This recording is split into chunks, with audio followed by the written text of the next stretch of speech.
mayam voice eikhoi manga na ngang mane emotional dialogue ta ngakta mayek su amta manadabne ado apamado khanbirmu mayamna aduga challenge budi nati ado mayamna phajagani na pangani na khalaga tawjagibane ado video horose aduga sida yawri singje description da mogi channel ge su link loi hapcharam ge aduga chang ga loi yengbiramo like comment share tawbiramo mogi su ai asidi nang yang warawe na ai nungcba sabiramado fangta lambado nangki longnong wahaida thajaruba aisha aigi khwaidagi asoibane chatkhre ko nangde lamlanba kanaga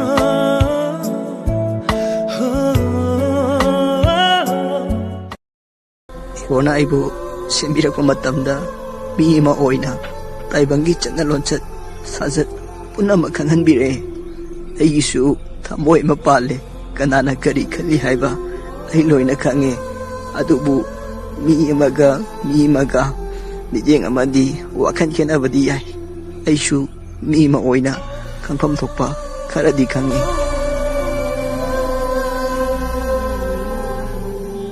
nangna aibu minamaga chatkhibja ai nangoda saungba warauba awfau leite ado aini di nangja thamoi sengna di nusibane ahen ba pamdaba mi kana leya aduna nangju aigodagi ahen ba mada chatkhibane ai aduda kasu waraude aina khara nangbu sauningba warauba haragadi nangna samdai matamduda aibu migi mangda aranba siramja simadi ai khara warawe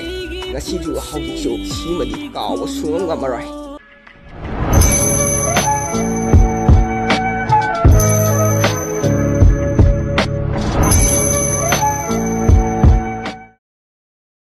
nangna fall tawtabada aina fall hanjana tawsaliba nangna message thaktabasu aina thajaliba ikai khangdabagi nate nangmu nusibagine nangna waiting leiba atofa koibada aina khangsinnadabado pangbagi nate kaina ningdabagine adubu ngasidagi ai nangoda message su tharoi fall su tawraroi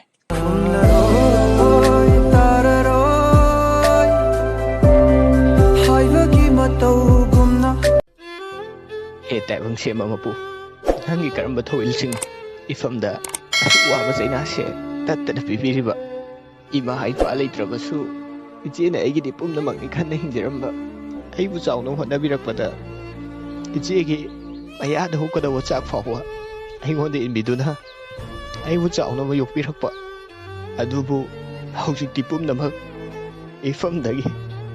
asiba kawba lai mahakna ifamdagi munduna pubikre ima baba masa khangjahudrabasu ijena aigi pumnamakni khanjaramba adubu ngasidi pumna mari amatare aina kanada mung taina rugani ningsingbang mahakna thawai wai rivi nangbu inakta sumlai hal